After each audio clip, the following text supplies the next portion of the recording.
विगत कुछ दिनों से मीडिया की सुर्खियों में रहे दीघा विधानसभा क्षेत्र के विधायक संजीव चौरसिया ने आज अपने ऊपर लगे सभी आरोपों को एक सिरे से खारिज करते हुए कहा कि दीघा के लोगों ने मुझे आशीर्वाद देकर विधानसभा जिस उम्मीद के साथ भेजा था उस उम्मीदों पर खरा उतरा हूं। हाँ, थोड़ी बहुत परेशानियां हुई है, बावजूद इसके हमने लोगों से किए वायदे को धरातल पर उतारा हूं। देखते हैं हम अपने संवाददाता अजीत कुमार के साथ चौरसिया जी की खास बातचीत। नमस्कार, आप देख रहे हैं लाइव इंडिया न्यूज और मैं हूं अजीत। अभी मैं दीघा विधानसभा क्षेत्र के माननीय विधायक संजीव चौरसिया जी के पास आया। आइए उनसे कुछ आज बात करते हैं। सर, आपकी कार्य जो चल रही थी वो 5 साल हुई है, इसमें सर अपने क्षेत्र को आप कितना विकास किया? निश्चित तौर पर पहले तो मैं धन्यवाद देना चाहूँगा और आपके माध्यम से सभी को मेरा नमस्कार। जब जनप्रतिनिधि की भूमिका की दृष्टि से दीघा विधानसभा की जनता ने मुझे चयनित किया तो निश्चित तौर पर उस समय से ही मन की जो संकल्पना थी कि दीघा के चौतरफी विकास हो, क्योंकि दीघा विधानसभा में वास करने वाले लोग बिहार के लगभग सभी कोने से आए हुए लोग यहाँ पर रहते भी हैं। तो एक तरह से लघु बिहार का अगर दर्शन करना है तो दीघा विधानसभा में है। क्षेत्र के दृष्टि से देखेंगे तो लगभग समानतः बाहर से भी क्षेत्र के हैं और यहाँ के स्थानीय सब लोगों का एक समावेश समीकरण और साथ ही साथ सभी धर्म संप्रदाय के मानने वाले लोग भी इस क्षेत्र में हैं। तो एक सबका साथ सबका विकास ये मन की संकल्पना प्रारंभ से रही है और साथ ही साथ विकास उन्मुख इस क्षेत्र का कैसे हो, चूँकि ज़्यादा विकास और विकास की राह देखने का कोई अगर क्षेत्र है तो वो दीघा विधानसभा रहा है। जैसा कि ज्ञात होगा कि 3 वर्षों से लगातार हम लोगों का मुख्यमंत्री गली नली योजना जो क्षेत्रीय विकास के तहत था वो बंद हो गया था। 2 वर्षों तक मुख्यमंत्री 7 निश्चय के अंतर्गत जो काम होने थे वो जाने थे। सड़क नली गली हम लोग नहीं बना सकते थे। 1 वर्ष निगम के कारण बंद रहा, 3 वर्ष तक बंद रहा। उसका परिणाम यह हो कि जगह जगह जो विषय था तो 7 निश्चय के अंतर्गत सड़क नली गली का योजना का होने का था, पर फिर भी हमने याचिका के माध्यम से बिहार विधानसभा के इतिहास में विकास के लिए इतनी याचिकाएं हमने ही डाला है। आज तक इतना याचिका किसी ने नहीं डाला। याचिका के माध्यम से बड़े बड़े सड़कों का निर्माण, बड़े बड़े क्षेत्रों का निर्माण वो हमने कराने का काम किया और वो हुआ भी। और जैसे ही सड़क नली गली योजना का समाप्त जब करने का हुआ तो लगभग 200-250 सड़क से भी ज़्यादा का अभी निर्माण की प्रक्रिया में है और वो आपको दिखाई देगा, उससे भी ज़्यादा जाएगा। एनओसी मिलने में थोड़ा कठिनाई नगर निगम की तरफ से लगातार होते रही है, तो व्यवधान होते रहा है। तो निश्चित तौर पर अब समय रहते सब कुछ दिखाई देगा, सड़कों पर दिखाई भी दे रहा है। सर, आपके क्षेत्र में हल्का भी बारिश होता है पूरा जल जमा हो जाता है। सर, आप बोल रहे हैं क्षेत्र पूरा विकास कर रहा है, पूरा जल जमा हो जाता है। सर, इसमें क्या है? नहीं, निश्चित तौर पर आप स्पेसिफिक हमको बताइए कि कहाँ होता है तो हम उसका बताएंगे।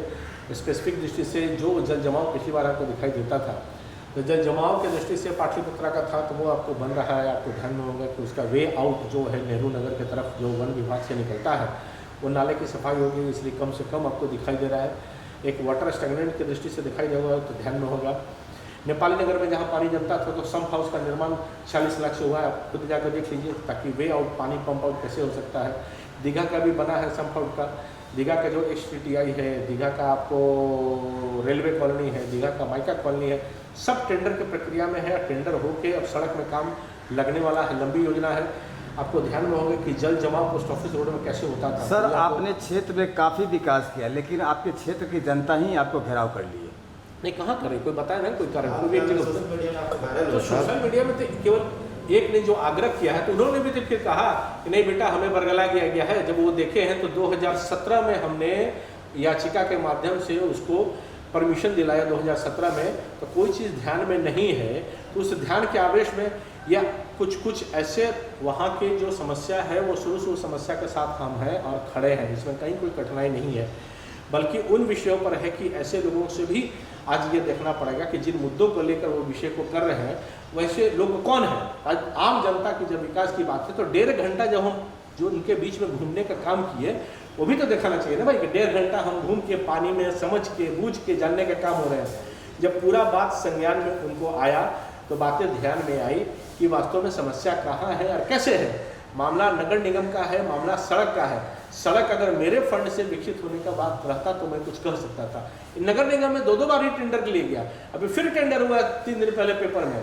इस बात को संज्ञान में रखना चाहिए, कठिनाई कहाँ है। जब उनको ध्यान में आया तो बोले कि हाँ ये तो गलत तरीके से विषय को हो गया, और भावना में कुछ विषय पर बोलना विषय अलग है, क्योंकि सब परिवार के सदस्य हैं।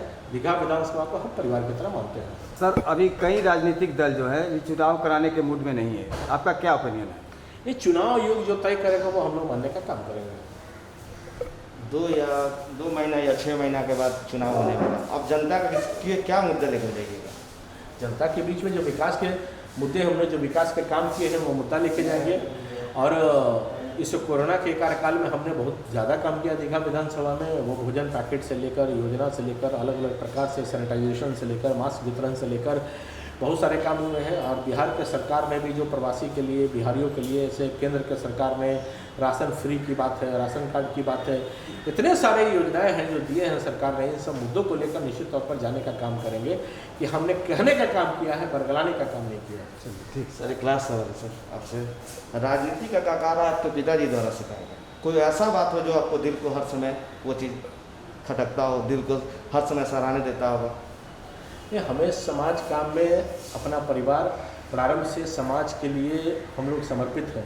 कुछ ऐसी बातें होगी ना जो आपके पिताजी की बात याद हो, राजनीति का काकारा आपने आपके पिताजी ने? नहीं, राजनीति के काकारा के साथ साथ उन्होंने जो सिखाया है कि बेटा समाज जीवन में जब जाते हैं तो पारदर्शी हर चीज़ को होना चाहिए। तो ये जो अपने आप में है कि हरदम पारदर्शी की तरह अपारदर्शिता के साथ समाज का काम करना चाहिए। वो दादाजी भी मुखिया रहे हैं यहाँ के, बाबूजी तो खैर जानते ही हैं कि चुनाव लड़ के एमएलसी लेकर अभी कहाँ है, और हम भी, और छोटा भाई भी जनप्रतिनिधि यहाँ पे है।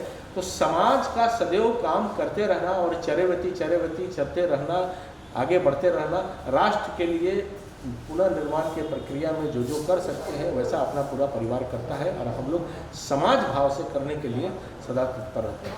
अभी हमारी बात दीघा विधानसभा क्षेत्र के संजीव चौरसिया जी से बात हुई थी, तो वो अपने क्षेत्र में हर समय कुछ वैसा नहीं देखे जो उनको कोई जो झूठा अफवाह चल रहा है, ये कुछ सोशल मीडिया पर वायरल हो रहा है, ये अपना ओपिनियन दे दिए हैं। कैमरामैन समर कुमार डे के साथ Ajit Kumar, live India news, Patna.